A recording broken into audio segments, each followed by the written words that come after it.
Hello, and welcome to day 9 and 10 of 31 Days of Horror. Thank you very much for showing up again and watching yet another video. I know I said I wouldn't do another double up, but things happen in life and you just gotta roll with it, okay? To make up for it, I made this very special pumpkin which says 31 Days of Horror. You're welcome. Uh, so, it is technically day 10, but we're going to do day 9 as well because we're just going to mash those in together because I feel like I don't really have a lot to say about one, but I have a ton to say about the other film. So, let's start off with yesterday. I went to see What We Do in the Shadows in the theater, which I had never seen it in the theater before. I'd seen it multiple times, like on video, and I love this movie, but I don't have a lot to say about it because there's already been so much said about how incredibly funny it is, and just the mix of horror and humor, mostly humor, is just pitch perfect, and everything about it is just fantastic. If you haven't seen this movie, you need to go see it. Last night, it was playing at the Wealthy Theater. I wasn't even sure I was going to go, and then at the last minute, I decided to go. And it was absolutely packed. So people love this movie, and for very good reason. It is fantastic. The cast is perfect, and it's just like a lot of really funny people with a great premise making a great film, and that's essentially what it is. It is just perfect. It's like that perfect blend of humor and horror that Ivan Reitman got with the first Ghostbusters movie, and a little bit less with the second one, but it's just one of the best movies that's been made in the last 10 years. Let's just say that. So, we're done with What We Do in the Shadows. If you haven't seen it, just go see it. No matter what you're doing, just go and watch it. And it's really it it doesn't matter what you come from or what you enjoy, you will love What We Do in the Shadows because it is funny, it has spooks in it. It is it might be a little bit too much for super young kids, but I feel like across the board, it will just make everyone happy. I feel like the only people who would not enjoy What We Do in the Shadows are people who watch Hallmark movies.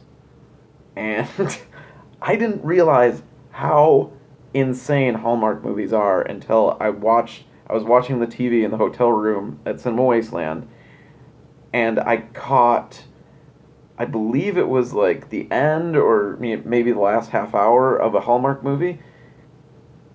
And I was just like, this is insane to me. Like, I watch a lot of shitty movies, I watch a lot of horror movies, sci fi, weirdo films, dramatic films, but this film, and what I realized later after talking to some people about the Hallmark movies, there's no conflict in Hallmark movies. There is a setup, and then it's just kind of played out, and kind of good things happen to everyone.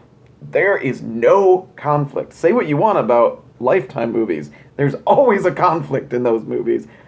Hallmark, there is nothing. So the movie I watched, it was like this woman is getting ready for her wedding, and all of her friends are being really supportive. They're like, "You really found a good guy." She's like, "I know. It's gonna be a perfect day." And I'm like, "Ooh, something bad's gonna happen. This is gonna be fun. I can't wait." And her friends are just like, "I'm just so happy for you." And she's like, "Yeah, it's pretty great." And then we go to the wedding, and they're reading each other's vows, or, whatever you do at a wedding, and she's saying, "I am just so lucky I found you." And he goes, "You are the light of my life, and I wouldn't trade you for the world." And I was like, okay, it's gonna happen here. Somebody's gonna stand up and be like, "Hey, no, this is gonna end. But nothing happens. The wedding's over, they kiss, there's a little bit of the reception. Nothing happens. Why is this a movie? This makes no sense. To me. Somebody explain it to me, because what is the point of a film, a play, a story without conflict? It makes no sense. Okay, I'm going off the rails here, but it really, really bothered me. Anyway, so our next movie I was floored by, and I thought it was just fantastic. I believe it was just put out on Blu-ray, so it shouldn't be too hard to find. The movie we are watching, or we watched today, is Of Unknown Origin. Ooh. So, this film, not only does it star Peter Weller, who is Robert Kopp, as we all know, it also has Shannon Tweed in her very first film role, I think. And at the time, she wasn't yet Gene Simmons' his wife, and at that point, she was just Playmate of the Year. And in this, she's good, I guess. I mean, she doesn't have a lot to do. She's not really in it for a lot. This movie is really just about Peter Weller and a big old stinky rat. That's what this movie's about. If I'm not ruining anything for you, because it's not a mystery what this creature is, but basically, in the film, there's this married couple and they have a young son, and the wife has to leave, or she's basically going on vacation without him to visit her father. And while she's on vacation, Peter Weller, who plays Bart Hughes in this film, he's like a executive type. He's a business executive guy that works in one of the big buildings and is about to be handed this huge deal that will make him like mucho dinero. And so he is really kind of, but he's never really uptight about it. He's always very like Peter Weller about everything, which I found very, very comforting and nice. So he's about to get this big thing. He doesn't get the deal that he wanted to get, but he gets a different deal that requires a lot of his attention, so he's kind of working on that at work. But at the same time, there's something all of a sudden in his house. It waited conveniently until his wife and son left, but there is something big and nasty and like leaving little bite marks everywhere, and it starts to get on his nerves a little bit. But like I said, in this movie, Peter Weller is just so like jazzy and like cavalier about everything.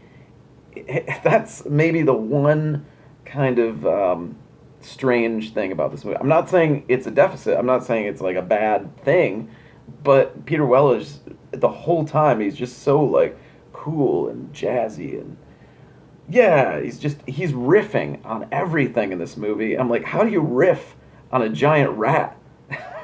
But anyway, so he is kind of abandoning his work that he's supposed to be doing in this huge firm, which I don't know what the hell he does.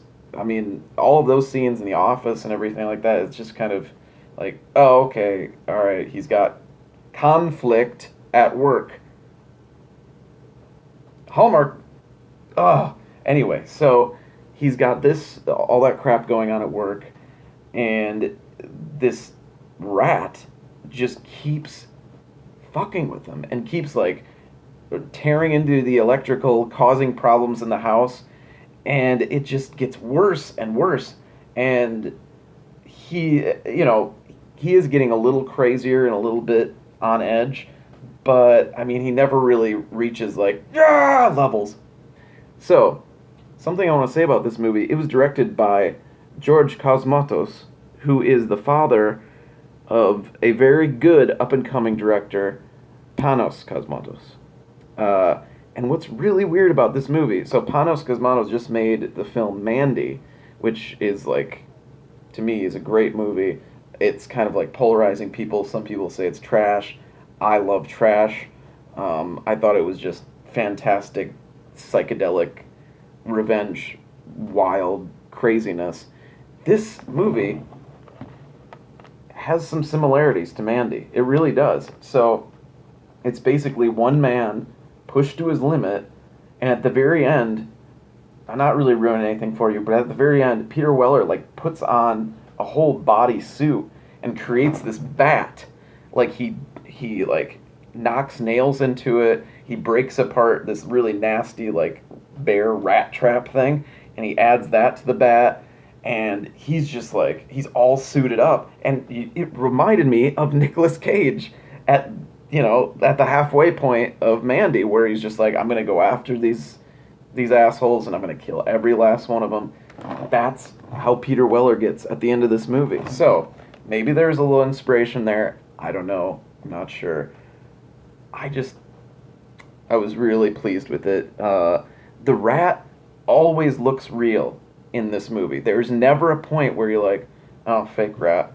Because they do it so well. They film it in such a way that you're not always seeing the rat. You just see like the tail going away, and you see like the hands. There's a lot of like forced perspective where you see Peter Weller walking in the background. You see like the rat's face, like yeah. So you don't really know until the very very end how big this rat is, but the director knows that the mind kind of creates half of the horror. So your brain is coming up with how big and how fucking scary this rat is. And then when you finally see it, you're like, oh, okay, I mean, that's not exactly what I envisioned, but that's fine.